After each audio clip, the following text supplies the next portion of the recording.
sudah dipanggil sebagai tersangka 2 kali. Panggilan tersangka pertama beliau tidak datang tapi minta penundaan. Seharusnya kan penundaan itu kan ada ditunda harinya kapan. Tapi kemudian ternyata ada panggilan kedua, kemudian dia tidak hadir. Berarti waktu dia minta penundaan itu dia nggak datang pas penundaan tuh.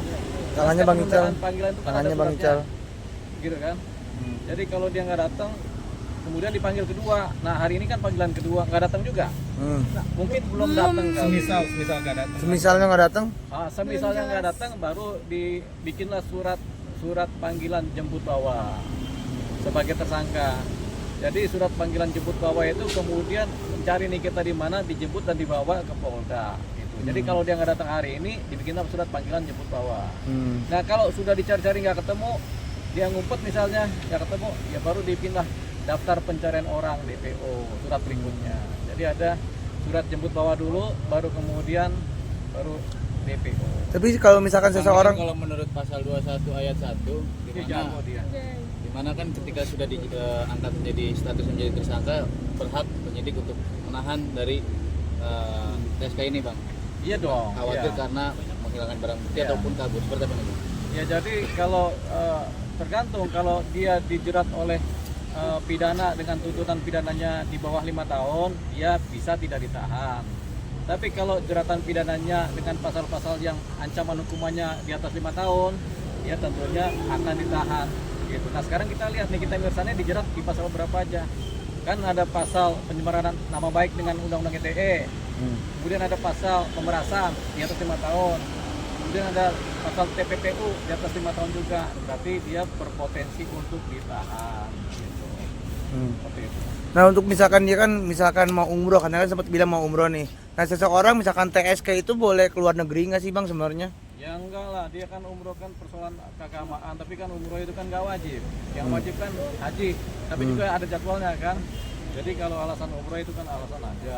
Tapi ya sudahlah, kalau dia mau umroh atau udah berangkat umroh mau gimana lagi kan, tunggu dia pulang kan. Tapi kalau dia belum berangkat umroh, penyidik punya kewenangan untuk melakukan upaya penjemputan paksa terhadap seorang Nikita Mirzani.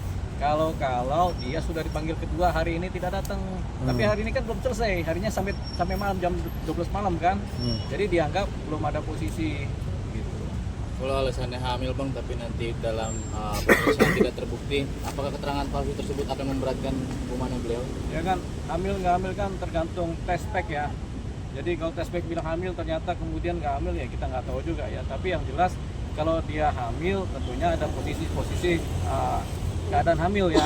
Jadi apakah dia tetap ditahan itu kewenangan penyidik. Tapi biasanya kadang-kadang yang hamil pun ditahan begitu. Apalagi kalau masih hamil muda itu ditahan. Jadi ada kewenangan penyidikan, termasuk salah satunya karena sakit, karena hamil atau karena beralangan tetap itu kemudian, atau ada pembantaran juga, itu kemudian menjadi kewenangan penyidik ya. Nah kalau dia umroh itu persoalan lain lagi. Umroh itu hal yang memang secara agama Islam tentunya ya namanya kunjungan kan, itu boleh iya boleh tidak. Nah, tapi di situ kalau dia belum umroh, masih di wilayah Jakarta, ada jemput bawa dari kepolisian Polda Metro Jaya, ya dijemputlah dia begitu. Kalau sudah umroh tentu pulang umroh kan begitu. Berarti kan tentunya tergantung dari hari ini ya Bang ya? Ya tergantung jam 12 malam ini. Kalau jam 12 malam ini nggak ada kabar berita, ya sudah, berarti dianggap tidak patuh sama proses hukum atau tidak patuh sama undang-undang. Bang, Ical, banyak tangannya yang dong, bilang Ical. kalau misalnya dia itu adalah seorang yang kebal hukum, Bang. Tapi sebenarnya makna yang dari arti orang yang kebal hukum itu seperti apa sih, Bang? Orang yang kebal hukum itu orang yang nggak pernah bikin pelanggaran hukum, itu dia kebal hukum. Tapi kalau orang yang melakukan pelanggaran hukum, dia pasti tidak kebal hukum, pasti ada proses-proses hukumnya. Jadi yang disebut orang kebal hukum adalah orang yang baik-baik aja, yang hidupnya damai, tidak menipu, tidak berbuat kriminal, tidak mencelakakan orang lain, itu orang yang kebal hukum. Jadi orang yang kemudian tidak melanggar hukum itu disebut orang yang kebal hukum. Tapi kalau orang yang kemudian patut diduga melanggar hukum, ya nggak ada yang kebal hukum gitu.